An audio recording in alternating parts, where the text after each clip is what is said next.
Em relação às formas da doença, então vamos lá, dentro da leishmaniose tegumentar. A primeira forma, que é a leishmaniose cutânea localizada. Então, isso aqui é uma lesão típica de leishmaniose cutânea localizada. Ela é uma lesão única na pele, que pode ser numa mesma área, em diferentes áreas do corpo, porque com frequência a pessoa que sofre a picada do flebotomínio, que pica o ser humano para se alimentar, ela recebe várias picadas, o flebotomínio faz várias tentativas de sugar o sangue, e com isso aumenta a chance de inóculo das formas infectivas da leishmania, então é possível que a pessoa que tenha sofrido mais uma picada tenha aparecimento de mais uma lesão em áreas próximas do corpo. E essa lesão é uma lesão bem típica, que tem essas bordas levantadas aqui, e que fica, como se diz, disseminando água aqui no meio, né? Tem uma secreção aparente aqui no meio. Então, elas são geralmente ulcerosas e elas podem ser acompanhadas ou não de linfadenopatia regional, tá? E ulceração dos nódulos. Elas mostram uma tendência à cura espontânea, principalmente por efeito da resposta imunológica, que a gente tem, uma resposta celular contra as células infectadas, e também apresentam boa resposta ao tratamento. Então, a pessoa deve ser tratada, não deve esperar uma cura espontânea, porque existem muitos casos em que isso pode evoluir. E ela não é uma lesão dolorida. A leishmaniose cutânea disseminada, ela ocorre, como o próprio nome diz, de forma disseminada pelo corpo do indivíduo, para as regiões muito distantes que tenham sido as regiões originais do inóculo do parasita. E ela pode ocorrer de diversas formas. Então, aqui a gente tem um exemplo em que o indivíduo tem uma série de lesões em diferentes partes do corpo e que são lesões diferentes, né? Elas podem ser variadas no mesmo indivíduo. Elas geralmente são pequenas ulceradas, mas elas podem ser crostosas, podem ser placas, podem ser acneiformes, né? E às vezes é de difícil diagnóstico se o médico não tiver um olho treinado, não tiver acostumado a realmente identificar esses casos de leishmaniose cutânea disseminada. É um polimorfismo lesional importante, como eu falei, e também costuma responder bem ao tratamento. Já a leishmaniose cutânea difusa é outra história. Ela é uma manifestação grave, ela é bem mais rara, e anérgica por quê? Porque normalmente ela ocorre por causa de uma resposta imune insuficiente ou deficiente em relação ao parasita, principalmente uma resposta celular deficiente. Então, uma espécie de parasita que poderia causar uma lesão cutânea localizada, acaba conseguindo se espalhar por outras áreas e prolifera muito. Então, realmente, a gente tem essas diferentes áreas em que há uma densidade muito grande do protozoário e ela também se apresenta sob diferentes formas.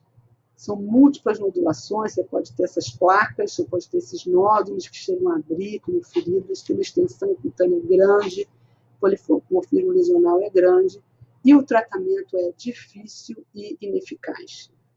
Além disso, os indivíduos acabam por se tornar reservatórios da doença, que podem ajudar a propagar a transmissão em áreas em que há uma prevalência grande do inseto transmissor. Também dentro da leishmaniose tegumentar, a outra forma que é a forma mucocutânea. Então, essa forma mucocutânea ela é bem específica, ela é causada por um espectro menor de espécies de leishmania, tá? É uma manifestação bastante grave. Então, aqui no Brasil, ela é causada principalmente, se não unicamente, pela Leishmania brasiliensis. E há vários pacientes que são infectados com a Leishmania brasiliensis podem apresentar uma forma cutânea localizada. nem todos vão desenvolver essa forma mucocutânea, que consiste na disseminação, na migração do parasita da lesão original para essa região superior. Né? A região das mucosas que envolvem nariz, boca, faringe, laringe, palato. Tá? E ela pode ocorrer mesmo depois da cura espontânea. Então, em alguns indivíduos, 5%, né, dos casos, às vezes um pouco mais, pode se estender até 10%, eles podem desenvolver essa forma mucocutânea grave após uma lesão inicial. Então, esses parasitas, acredita-se, disseminam através da via hematogênico-linfática, então através do sangue ou dos linfonodos, mas veja bem, a leishmania não é um parasita de vida livre, então ele não vai nadar livremente, né, pelo sangue ou pela linfa, atingindo esses órgãos. Então, a leishmania é um parasita obrigatoriamente intracelular nos vertebrados, né, nos mamíferos. Então, ela vai migrar, ela vai alcançar esses outros sítios migrando pelo sangue ou pela linfa, mas dentro de células infectadas, que são células que foram infectadas na lesão inicial, e de alguma forma essas células escapam dessa lesão inicial, e elas conseguem migrar através da corrente sanguínea, através da linfa, para se instalar e para levar o parasita para outras regiões. Né? E a gente não sabe por que ocorre esse tropismo para a região superior de mucosas. Tá? Essas lesões, elas são destrutivas e desfigurantes, podem causar mutilação na face, a pessoa pode ter completa perda do nariz, do lábio superior. Essa foto aqui é uma foto menos chocante, mas existem fotos que realmente são muito chocantes, são desfigurantes, e o tratamento é muito difícil e é bastante ineficaz. Então, essa forma mucocutânea, ela está associada a uma resposta inflamatória exacerbada. Então, um mecanismo de defesa do hospedeiro, um mecanismo de defesa celular, mas também envolve uma série de agentes inflamatórios que são humorais, na tentativa inicial de eliminar o parasita da lesão inicial. Quando esse parasita consegue escapar dentro das células para a região mucosa, essa resposta inflamatória também atinge essa região, e a destruição tecidual é fruto também, principalmente, de uma resposta inflamatória muito grave, com uma presença de parasita nas lesões, mas uma presença muito discreta e de pouca quantidade de parasita nessas lesões graves. A forma visceral, como eu já mencionei anteriormente, ela é uma doença de órgãos internos. Então, o parasita se instala no fígado, no baço, linfonodos e também na medula óssea, né? E afeta esses órgãos. E é uma doença grave e ela é fatal se ela não for tratada. Então, é uma doença que leva à morte. Daí a gente falar sobre a letalidade da leishmaniose visceral, e aquela letalidade também inclui os casos tratados, viu? Casos que não estão respondendo ao tratamento. Então, há uma série de sintomas iniciais que eu já mencionei, de febre, anemia, perda de peso, e um sintoma muito comum é a irritabilidade, cansaço e irritabilidade, principalmente nas crianças abaixo de 5 anos. Elas ficam inquietas, e uma irritabilidade constante que até é bastante imediata para os pediatras nesses hospitais de referência de tratamentos de doenças tropicais, para identificar possíveis casos de leishmaniose, mesmo em crianças que não apresentem esse quadro de inchaço. Isso aqui é um quadro em que a evolução da doença já está muito avançada. E nos casos iniciais, você pode ter um comprometimento muito grave do fígado e do baço, sem haver ainda esse quadro de inchaço, que é muito evidente. E o que acontece? O que acontece é que, em muitos casos de leishmaniose visceral, há hemorragia interna. Tá? E esses quadros hemorrágicos, eles estão também associados com a letalidade da doença. E não se sabe por que determinados pacientes desenvolvem esses quadros hemorrágicos, enquanto outros não desenvolvem os quadros hemorrágicos, inclusive em crianças. Tá? E uma outra faceta importante da leishmaniose visceral é que, como a pessoa fica muito debilitada, frequentemente existe uma evolução, uma infecção bacteriana que vem se instalar concomitantemente. Então, muitas pessoas, muitos pacientes que têm leishmaniose visceral e que estão sob tratamento, acabam tendo uma evolução ruim por causa de uma infecção bacteriana secundária que pode levar até a sepse. E há casos de pacientes que são tratados, terminam um tratamento no hospital, recebem alta, vão para casa e depois adquirem essa infecção bacteriana severa e tem que retornar ao hospital com um quadro bastante grave. Então, o tratamento ele exige internação, ele apresenta toxicidade e, como eu já falei, tem alguns indivíduos que não respondem ao tratamento. E, por fim, um desdobramento da leishmaniose visceral, que é chamada PKDL, ou Post-Dermal Kala-Azar Leishmaniasis. Então, uma leishmaniose é um Kala-Azar uma forma dermal pós-Kala-Azar. Então, isso é uma forma de leishmaniose cutânea que aparece em indivíduos que tiveram leishmaniose visceral. Ela pode se manifestar de diferentes maneiras. Aqui são quadros mostrando diferentes tipos de lesão que podem aparecer. Então, podem ser essas lesões nodulares inchadas, aqui nos membros superiores. Frequentemente, a Kala-Azar pós-dermal aparece na face.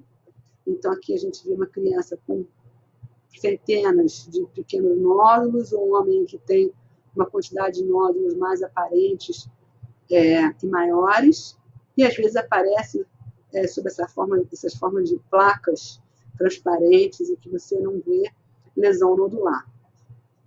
Isso ocorre porque o parasita dissemina para diferentes regiões da pele após o tratamento da leishmaniose visceral. Mais uma vez, eu chamo a atenção que esse parasita ele dissemina através de uma célula que o carrega.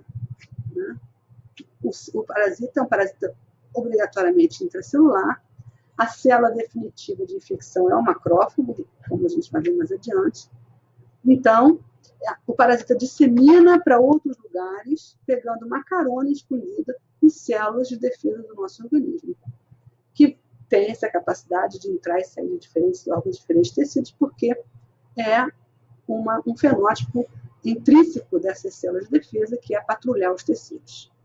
E ao patrulhar esses tecidos, essas células infectadas acabam levando a leishmania para outros locais distantes. E a gente não sabe por que isso acontece em determinados indivíduos e em outros indivíduos não acontece. Ele é muito mais comum e ocorre preferencialmente, não é exclusivamente, mas é quase que exclusivamente, infecções pela espécie Leishmania donovani, após o tratamento, como eu disse. Então, ele é bastante predominante na Índia e na África, né?